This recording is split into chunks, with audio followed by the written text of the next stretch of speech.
The Anaconda. One of the biggest and probably the coolest ship in the game. And quite frankly, a lot of people want to have it because it's relatively easy to get. If you have the money, of course. This is the 3 steps to the Anaconda from Sidewinder. And in this video I'm going to explain to you guys really briefly how to get the Anaconda in 3 very simple steps. But it's time consuming. You will be able to get an Anaconda within 20 hours if you do it correctly and right. And you're saying, what, 20 hours? That's so much time. And I'm saying, yes, it is a lot of time. But you have to recognize first that Elite Dangerous is a game where you have to put a lot of time and effort in if you want something like this. Because if it was easy and quick to do, everybody would have an Anaconda right now. And there's no magical potion that you can drink to get more credits or anything. You know, it's not a magical way into getting the Anaconda. So this is the fastest way to get an Anaconda from Sidewinder. And really quickly, if you guys already have a Python or Furtherlands, you already have more than 20 million or 20 million or more than 20 million on your account, skip the first step and the second step. So if you already have 20 million, you can just go through the third step. I'll give a link in the description down below to skip to the third step, because that is actually the longest step and the lamest step, and the first 2 steps are basically how to get 20 million in order to go to the last step. So if you already have 20 million or more than that, go to the third step instantly. Step 1 is also a very easy step and the first step into getting your Anaconda. Keep the Anaconda in mind when you're doing this, because everything will be a little bit grindy, but again, that's what you signed up for. So what you want to do is you want to take your Sidewinder, your Viper, your Cobra, whatever ship you're in, and go to high-res resource sites. High-res resource sites are very useful because they have basically, it's this area where people go to mine, right? There are bounty hunters who want to, or there are pirates who want to kill the people who mine. Then there are police officers who kill the bounty hunters because the bounty hunters want to kill people, right? Then you come in and you help the police killing the bounty hunters. And if you are in solo mode, play in solo mode. I can't stress this enough, or else you won't get the bounty always, because there are also other people sometimes.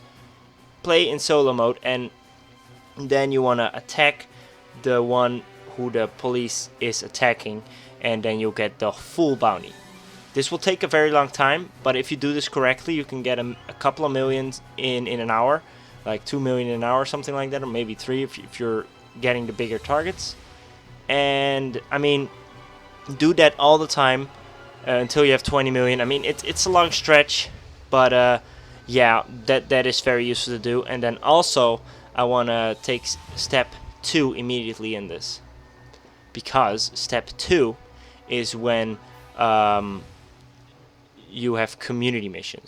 So basically, community goals are very easy to do. Community missions or community goals are very easy way of getting money. So basically, with this one, what you want to do is you want to earn rewards by delivering building fabricators, energy grid assemblies, and microwave cooling hoses to Obsidian Orbital in the Maya system. This one is a little bit more tricky because you have to go to the Maya system, which is a very long ways away, and you have to deliver one of these things or all of them at once, whatever you want, doesn't really matter, to Obsidian Orbital in the Maya system. So these things, these missions, they change every week or every couple of weeks sometimes. So what people do is they buy a lot of either one of these things, and then they sell them at Obsidian Orbital.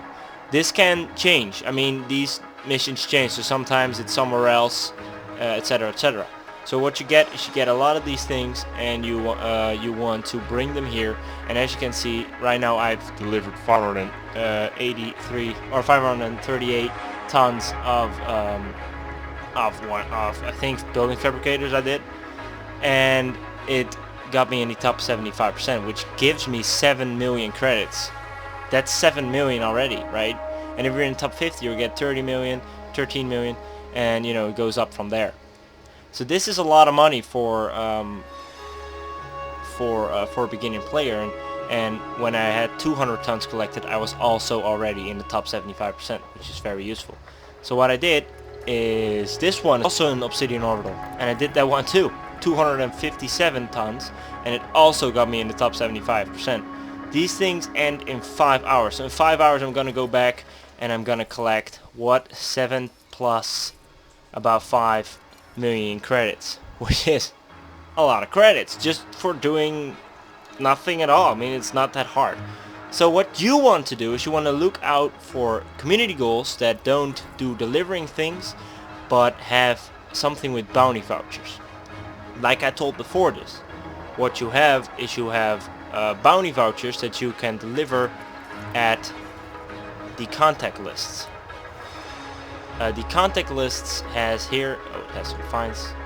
Let's get rid of those. It has bounties. So if you deliver these bounties, which is about 300,000 or whatever you've got, you'll get that money from the station. Now, sometimes you have community missions, and those are the best ones, where they basically say, hey, deliver your bounty vouchers at this station in this system, and get the bounty vouchers in this system as well. And what happens is you earn the money because you deliver the bounty vouchers anyway, and then at the end of the community goal you get like 10 million extra because you did a lot of bounty vouchers. And that's such a good way of making money. That's, I think, personally the best way of making easy money, the easiest way of making money, right? So this is how whole the community works, the community goals, and you should really focus on this. And if you're not focusing on the community goals, no problem, you can just do your bounty vouchers, and eventually you'll get 20 million as well if you get about, I guess, 2 million an hour if you're very like active. I mean, 10 hours and you have 20 million, and then you can go to the second step. And this is the third step. Get yourself one of these bad boys. This is a Type 7 transporter. A large transporter, the second largest transporter that there is, for 17 million. Right? You want to kind of upgrade it to the point where it has about 20 light years of travel distance. You can also do this with less, but it just makes it a little bit easier, because what you're going to do is quite hard. Not really hard, but it's just a nuisance, and it's grinding, and I mean, that's what it's all about. I mean, this game is not all about grinding, but if you want to get money quick, you'll have to grind. There's no way around it. So once you've upgraded your ship, and you can take out as much stuff that you want, you can take out the shield generators, everything. You just need to have as much light years travel distance as possible. What you want to do once you've done that, you want to fly all the way to Sothis and Seos. So this is the what you're looking at right now is the bubble where everything is, and Cremain is basically the startup point where you're probably at, or around that, sort of. What you want to do is you want to zoom out completely, go to Seos, and this is an outpost area where there is Seos and Sothis next to each other, and those two are stations.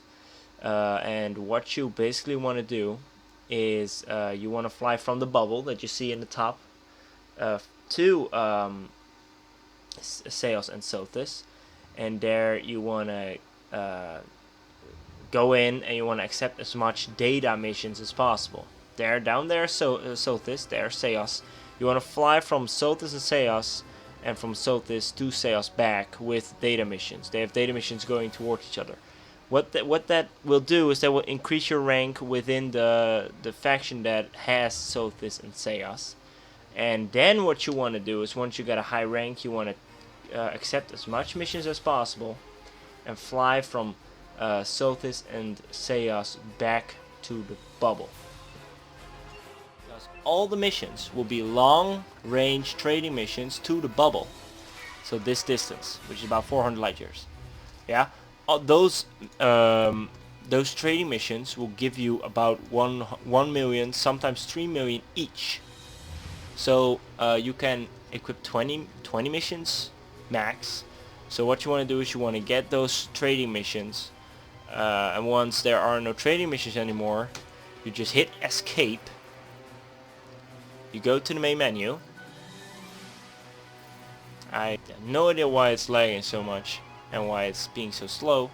Anyway, then you go to start. So imagine you were in open play, yeah, then you just go to solo play, or you go into one of these private groups, right? But you just go into open play or solo play, you switch your game mode, if you will, or not your game mode, like your game server, and then all the missions will be reset it, and they will be different. But you will keep your other missions that you already have accepted.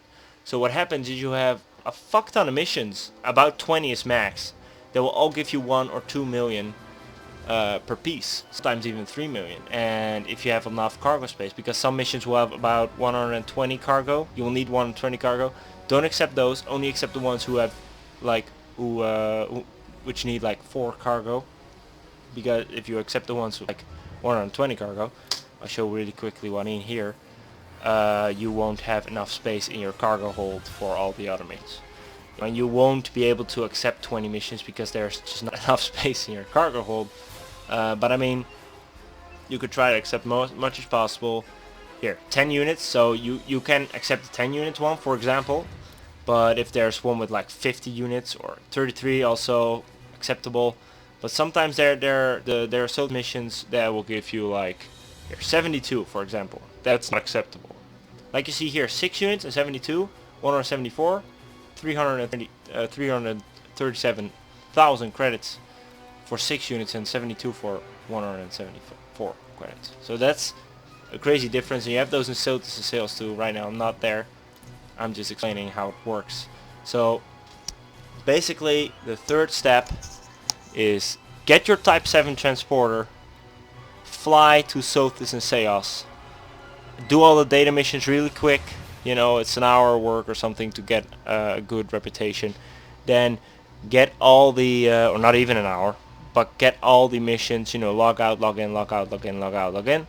Get all the missions that you want to have in your cargo hold, fly back, you know, then you want to like deliver all your cargo, and then you have about 20 million each time you go, sometimes 15 million, sometimes even 11, but sometimes you have 30 million. So I mean, it kind of depends on what kind of missions you're getting, so it's kind of luck, kind of depends on your luck. But I mean, do that all the time, and if you do that for about 10 times, which is extremely tiring and will deprive you of mental consciousness, but if you do that, then you will have about 200 million, 180 million, and then it's very easy to just buy your Anaconda, right? And that's the point. That's the whole point of everything. You want your Anaconda or your big ship, and you can do this really quickly with Sothis and sales. But it will take a lot of time to get everything done. You know, it will still take you a lot of time, but it will take you a lot less time than I had, because when I wanted my Anaconda, right at the beginning, it took me about 250 hours to get it, because you know I was doing a lot of other stuff as well. You know, I was flying around a lot, you know, goofing around with friends, stuff like that. You know, landing on planets, blah blah blah. You know, I didn't really just do the Sothis and Setos, because if I were to do that, I would have my Anaconda within the first 20 hours, in the first 30 hours. And I can guarantee that if you want to get the Anaconda so bad, that, and if you already have like a Python, or you already have like an OSP or something like that, you can get the Anaconda within 20 hours. And it's still 20 hours, I know, it's still sometimes, you know, a long ways away. But I mean, that's what Elite Dangerous is. I mean, it takes a while to get an Anaconda. I mean, if it was so easy to get an Anaconda, everybody would have one, and then it's not fun to have an Anaconda anymore, because if everybody would have one, what's so special about having it, right? And that goes for the Cutter and the Clipper as well, and the Corvette as well. I mean, those ships are very, very hard to get, so a lot of people will not have them. But I mean, this is the whole 3-step program that I thought of, that I use as well. If you guys like this video, then please do hit the subscribe button and the like button, and share as much as possible. That will be greatly appreciated, and I'll see you guys next time. Cheers.